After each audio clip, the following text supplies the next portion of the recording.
নমস্কাৰ মই মজিদ বন্ধুসকল বলকতে চাওকাজি সন্ধিয়াৰ 7টা গুৰুত্বপূৰ্ণ খবৰ প্ৰথমটো খবৰ নৱনিৰ্বাচিত ৰাজ্যৰ পঞ্চায়ত সদস্যসকলৰ বাবে ভাল খবৰ বৃদ্ধি পালে পঞ্চায়তৰ ক্ষমতা এতিয়াৰ পৰা জিলা পৰিষদৰ কাম কৰিব লাগিব পঞ্চায়তে 10 লাখ টকালৈকে পঞ্চায়তে দিব পাৰিব নিবিদা এই বৃহৎ ঘোষণা ৰাজ্য চৰকাৰৰ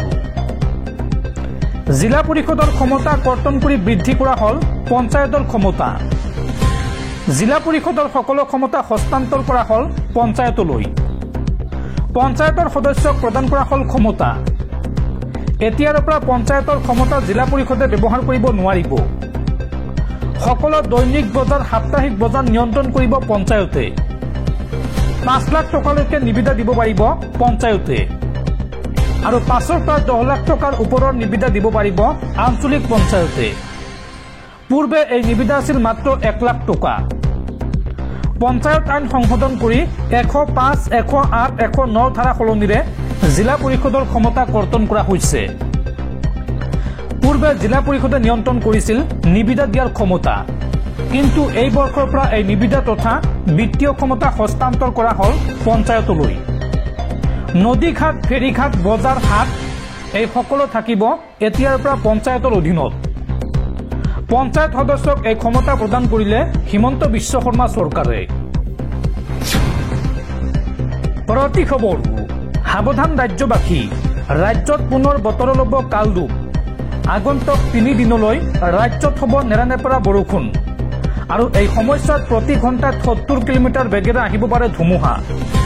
এই সন্দৰ্ভত ৰাজ্যজুৰি হাই এলাৰ্ট জাৰি বতৰ বিজ্ঞান কেন্দ্ৰৰ পৰৱৰ্তী খবৰ পুনৰ একশন মোডত হিমন্ত বিশ্ব শৰ্মা চৰকাৰ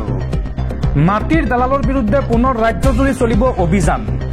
মাটিৰ দালালৰ বিৰুদ্ধে পুনৰ দয়া নাই ক্ষমা নাই নীতিৰে অসম আৰক্ষীয়ে ৰাজ্যজুৰি চলাব অভিযান এটাকৈ মাটিৰ দালালক বিচাৰি গ্ৰেপ্তাৰ কৰিব অসম আৰক্ষীয়ে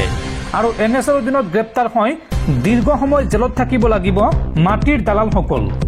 এই কঠোৰ হকিয়নি ৰাজ্যৰ মুখ্যমন্ত্ৰী ডক্টৰ হিমন্ত বিশ্ব শৰ্মাৰ মাটিৰ দালালৰ বিৰুদ্ধে পুনৰ একশন মোডত হিমন্ত বিশ্ব শৰ্মা চৰকাৰ এটাকৈ মাটিৰ দালালক বিচাৰি গ্ৰেপ্তাৰ কৰিব অসম আৰক্ষীয়ে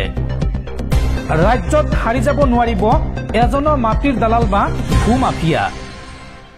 এনএছৰ অধীনত গ্ৰেপ্তাৰ হৈ দীৰ্ঘ সময়ৰ বাবে জেল যাব লাগিব মাটিৰ দালালৰ তালিকালৈ ৰাজ্যজুৰি পুনৰ অভিযান চলাব আৰক্ষীয়ে আৰু ইতিমধ্যে দীঘলীয়া তালিকা প্ৰস্তুত কৰিছে অসম আৰক্ষীয়ে মাটিৰ দালালক উদ্দেশ্যে মুখ্যমন্ত্ৰী হিমন্ত বিশ্ব শৰ্মাৰ এই কঠোৰ হকিয়নি দৰ্শকসকল আৰু বহুতো গুৰুত্বপূৰ্ণ খবৰ আছে তাৰ আগতে আপোনাক জনাও যে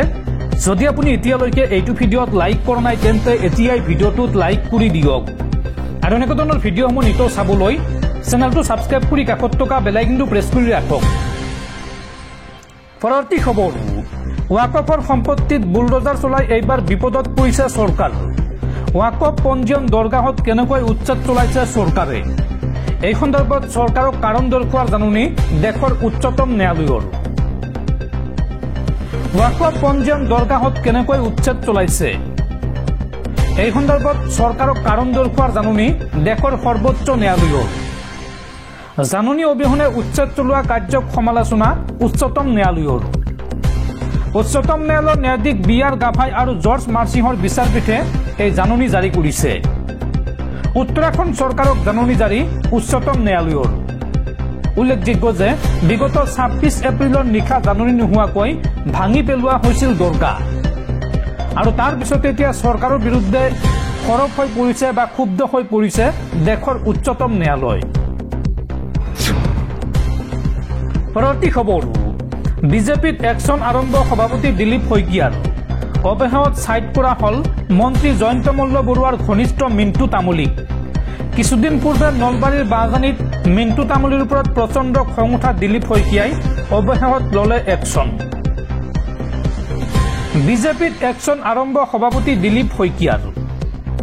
অৱশেষত ছাইড কৰা হল মন্ত্ৰী জয়ন্ত মল্ল বৰুৱাৰ ঘনিষ্ঠ মিণ্টু তামুলীক বিজেপিৰ পৰা ছাইড কৰা হল বাজানী মণ্ডল বিজেপিৰ সভাপতি মিণ্টু তামুলীক মিণ্টু তামুলীৰ স্থানত নতুন সভাপতি নিযুক্তি দিয়া হৈছে ৰাজ্যিক বিজেপিৰ সভাপতি দিলীপ শইকীয়াৰ গুৰুত্বপূৰ্ণ নিৰ্দেশনা মিণ্টু তামুলীৰ স্থানত চপলামেধি ৰাজবংশীক দিয়া হৈছে নতুন দায়িত্ব উল্লেখযোগ্য যে কিছুদিন পূৰ্বে নলবাৰীৰ বাঁহজানিত মিণ্টু তামুলীৰ ওপৰত প্ৰচণ্ড খং উঠিছিল দিলীপ শইকীয়াৰ খঙত খৰ্গহস্ত হৈ পৰিছিল শইকীয়া নলবাৰীৰ এক অনুষ্ঠানত মুখ্যমন্ত্ৰীৰ সন্মুখতে শইকীয়াৰ ৰুদ্ৰৰূপ দেখিবলৈ পোৱা গৈছিল আৰু ইয়াক সাইড কৰক বুলি মন্ত্ৰী জয়ন্ত মল্ল বৰুৱাকো ধমক দিছিল ৰাজ্যিক বিজেপিৰ সভাপতি দিলীপ শইকীয়াই আৰু অবেহত বিজেপিৰ পৰা সাইড কৰা হল মিণ্টু তামুলীক পৰৱৰ্তী খবৰ যুদ্ধ নহয় আমি শান্তি বিচাৰো ভাৰতৰ সৈতে শান্তি আলোচনা কৰিবলৈ এবাৰ সাজু হৈছে পাকিস্তানৰ প্ৰধানমন্ত্ৰী শাহবাজ শ্বৰীফৰ এই মন্তব্য আমি ভাৰতৰ সৈতে শান্তি আলোচনা কৰিবলৈ সাজু পাকিস্তানৰ প্ৰধানমন্ত্ৰী শাহবাজ শ্বৰীফৰ এই মন্তব্য অৱশেষত ভাৰতৰ ওচৰত হেও মানিলে পাকিস্তানে ভাৰতৰ শক্তি দেখি পাকিস্তানে স্বীকাৰ কৰিলে পৰাজয় যুদ্ধৰ পৰিৱৰ্তে এইবাৰ বিচাৰিলে শান্তি উল্লেখযোগ্য যে পানী নাপায় পাকিস্তানে হিন্দু জলনীতি উঠাই ল'বলৈ কিছুদিন পূৰ্বে ভাৰতক কৰিছিল আহ্বান আৰু হিন্দুৰ পানী মুকলি কৰিবলৈ পাকিস্তানে কৰিছিল আবেদন আৰু তাৰ পিছত এইবাৰ ভাৰত চৰকাৰলৈ আহ্বান জনাইছে যে আমি যুদ্ধ নিবিচাৰো আমি শান্তি বিচাৰো ভাৰত চৰকাৰৰ সৈতে শান্তি আলোচনাৰ বাবে সাজু হৈছে পাকিস্তান চৰকাৰ পৰৱৰ্তী খবৰ বিশ্বত পুনৰ ঘূৰি আহিছে কোভিড-19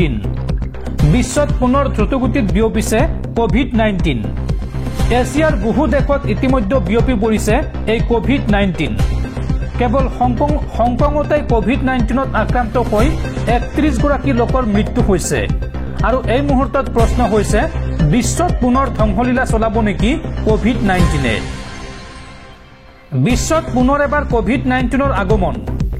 কৰোনা সমগ্ৰ বিশ্বৰ পৰা নোহোৱা কৰা বুলি ভাবি হোৱা ইমান দিনৰ কথা এতিয়া পাহৰি পেলাও কাৰণ কোভিড-19 ভাইৰাছ পুনৰ আহিছে সংক্ৰমণ বিয়পিছে এছিয়া মহাদেশৰ কেইবাখনো দেশত বিশেষকৈ হংকং আৰু ছিংগাপুৰত অধিক সংক্ৰমণ হৈছে এই ভাইৰাছৰ এতিয়ালৈকে কেৱল হংকঙতে মৃত্যু হৈছে 31 গৰাকী লোকৰ আৰু 70 লাখৰো অধিক জনবসতি থকা এই অঞ্চলত এতিয়া দ্ৰুতগতিত বিয়পিব ধৰিছে কোভিড ভাইৰাছ অৱশ্য এটা ভাল খবৰ যে পূৰ্বৰবাৰৰ দৰে এইবাৰ সিমান দ্ৰুতগতিত বিয়পা নাই এই ভাইৰাছ আনহাতে ছিংগাপুৰতো সংক্ৰমণ হৈছে যাৰ বাবে এতিয়া ছিংগাপুৰত এলাৰ্ট জাৰি কৰিছে আৰু এতিয়ালৈকে ছিংগাপুৰত 14,200 গৰাকী লোক সংক্ৰমণ হৈছে বা আক্ৰান্ত হৈছে এই কোভিড-19ত পৰৱৰ্তী খবৰ চিকিৎসাৰ ক্ষেত্ৰত গাফিলতিৰ অভিযোগত দোষী সাব্যস্ত হল জিএনআৰচি হাস্পাতাল ভুক্তভোগীক 20 লাখ টকাৰ ক্ষতিপূৰণ দিবলৈ নিৰ্দেশ আদালতৰ ৰাষ্ট্ৰীয় গ্ৰাহক বিবাদ নিৰাময় আয়োগে গুৱাহাটীস্থিত জিএনআৰচি হাস্পাতালৰ চিকিৎসাৰ গাফিলতিৰ বাবে জগৰীয়া কৰি এক গুৰুত্বপূৰ্ণ সিদ্ধান্ত গ্ৰহণ কৰে হাস্পাতালৰ ভুলৰ ফলত অৰুণাচল প্ৰদেশৰ টাকাম জেমছ নামৰ এজন ৰোগী অক্ষমতাত ভুগিবলগীয়া হয় আৰু শেহতীয়াকৈ NCDRCয়ে চিকিৎসালয়খন আৰু ইয়াৰ চিকিৎসকসকলক জেমছক চিকিৎসাৰ সময়ত হোৱা ক্ষতিৰ বাবে 20 লাখ টকা দিবলৈ নিৰ্দেশ দিয়ে জেমছে 2014 চনত জিএনআৰচি হাস্পাতালৰ 3জন চিকিৎসক ক্ৰমে ডাক্তৰ নৱনীল বৰুৱা ডাক্তৰ বিৱান বিহাৰী দে আৰু ডাক্তৰ মনোজ আগৰৱালৰ বিৰুদ্ধে অভিযোগ দাখিল কৰিছিল জেমছে কয় যে তেওঁৰ চিকিৎসাৰ সময়ত তেওঁলোকৰ গাফিলতিৰ বাবে তেওঁৰ অক্ষমতা আহি পৰে তেওঁ ক্ষতিপূৰণ হিচাপে 12.4 কোটি টকা বিচাৰিছিল যদিও প্ৰমাণৰ অভাৱত NCDRCয়ে এই ধনৰাশি অত্যাধিক বুলি বিবেচনা কৰিছিল অৱশ্য ন্যায়াধীশ সুভাষ চন্দ্ৰ আৰু ন্যায়াধীশ AVMJ ৰাজেন্দ্ৰৰ নেতৃত্বত আদালতে এই কথাত সন্মতি প্ৰকাশ কৰে যে জেমছে গত সময়ছোৱাত বহুত কষ্ট পাইছিল যাৰ ফলত বিশেষ চিকিৎসাৰ বাবে অৰুণাচল প্ৰদেশৰ পৰা তামিলনাডুৰ ভেলোৰলৈ যাবলগীয়া হৈছিল আৰু এতিয়া অহৰহ চিকিৎসা সেৱাৰ প্ৰয়োজন NCDRCয়ে চিকিৎসকসকলক একেলগে এমাহৰ ভিতৰত 20 লাখ টকা দিবলৈ নিৰ্দেশ দিয়ে যদি তেওঁলোকে পলম কৰে তেন্তে ধন পৰিশোধ নকৰালৈকে প্ৰতি বছৰে অতিৰিক্ত 12% সুদ দিব লাগিব আদালতে তেওঁলোকক জেমছৰ আইনী খৰচ বহন কৰিবলৈ আৰু 50,000 টকা দিবলৈ কয় এই ৰায়দানৰ পৰা দেখা গৈছে যে চিকিৎসালয় আৰু চিকিৎসকে ৰোগীৰ ভালদৰে যত্ন ল'ব লাগিব আৰু যদি তেওঁলোক বিফল হয় তেন্তে তেওঁলোকক জগৰীয়া কৰিব পাৰি।